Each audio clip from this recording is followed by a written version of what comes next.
Hello বন্ধুরা, তোমরা সবাই কেমন আছো? আশা করছি তোমরা অনেক অনেক ভালো আছো আর আমি অনেক ভালো আছি। শুধু একটু ঠান্ডা লেগেছে। তো আমি এখন আসলাম বাড়িতে। আমার হাজবেন্ড যেহেতু বাইরে কাজে গিয়েছে, সেজন্য দুদিনের জন্য বাড়িতে বেড়াতে আসলাম। আর এসেই দেখছি যে আমার ভাইও মানে আমার কাকুর ছেলে আমাদের বাড়িতে এসেছে। তো ও বললো যে দিদি চল আমার সাথে আমাদের বাড়িতে চল, পরে আবার আমি তোকে দিয়ে যাব। তো আমি বললাম যে এখানে বসে আর আমি কি করব, তো যাই ঘুরে আসি। আর এটা হচ্ছে আমাদেরই বাড়ির গরু। ও সকালবেলায় ভাতের মার খেয়ে গেছে, আবার দুপুরবেলা চলে আসছে ভাতের মার খাওয়ার জন্য। তো আমার এই ভাইয়ের বয়স কিন্তু খুবই কম, কিন্তু প্রচন্ড লম্বা, আমার থেকে অনেক লম্বা। তো এই যে আমিও কাকু বাড়িতে চলে এসেছি। আর ওই পাশেরটা হচ্ছে আমার বড় কাকুর ছেলে, আর এটা হচ্ছে পাশের বাড়ি কাকুর ছেলে। তো ওরা ওখানে কাদামাটি খেলছে। আর এটা হচ্ছে আমার বোন।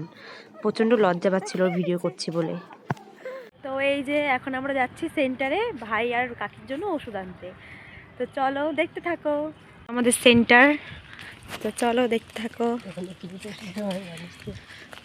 তো সেন্টারে তো ফ্রিতে ওষুধ দেয়, খোলা আছে? হ্যাঁ খোলা আছে।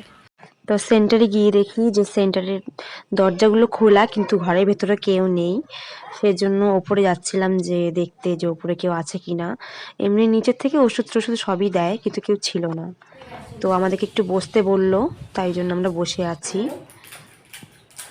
এতগুলো ওষুধ দিচ্ছে, এখানে হচ্ছে বোন আর কাকি দুজনে ওষুধ দেবে। বোনকে খেতে বললো অর্ধেকটা করে, আর কাকি খাবে গোটা। চলো বাড়িতে গিয়ে দেখা হচ্ছে আমার। তো বন্ধুরা, দুপুরে পরের থেকে ভিডিও কন্টিনিউ করতে পারিনি, প্রচণ্ড শরীরটা খারাপ লাগছিল, তাই শুয়েছিলাম। চোখ মুখ দেখে বুঝতে পারছো হয়তো। আর গলার আওয়াজটা কেমন বসে গেছে, ঠান্ডা লেগেছে, আর ঠান্ডার জন্য প্রচণ্ড মাথা ব্যথা করছিল। তো সন্ধ্যাবেলা মা সিঙ্গারা নিয়ে এসেছিলো, তো সিঙ্গারা খেয়ে মাথা ব্যথার ওষুধ খেয়ে নিয়েছি। তো এখন আবার আসলাম একটু কাকু বাড়িতে, দরকার ছিল। তো কালকে আমরা পিকনিক করব, সেজন্য আমার বোন, দুটো বোন, কাকুর মেয়ে আর আমার বোন দুজনে কাওয়াখালি গিয়েছে সবজি বাজার করার জন্য। ফ্রাইড রাইসের সবজিগুলো কেনার জন্য গিয়েছে। আর এইদিকে কাকি কোথা থেকে যেন প্রসাদ নিয়ে আসছে, তো সেই প্রসাদটি এখন খাচ্ছি আমি। ভাই একটু খেলো, খেয়ে আমার জন্য রেখে দিয়েছে। তো এখন আমি ওই প্রসাদটা খেয়ে দিয়ে তারপর আবার তোমার জন্য দেখা হচ্ছে। তো আজকে ভিডিওটা এই পর্যন্তই। ভিডিওটি আর কন্টিনিউ করলাম না, শরীরটা ভালো লাগছে না। তো যদি ভিডিওটি ভালো লেগে থাকে তাহলে অবশ্যই একটা লাইক করে দিয়ে আমার পাশে দেখুন। তো আবার দেখা হচ্ছে পরে ভিডিওতে। Tata, bye bye.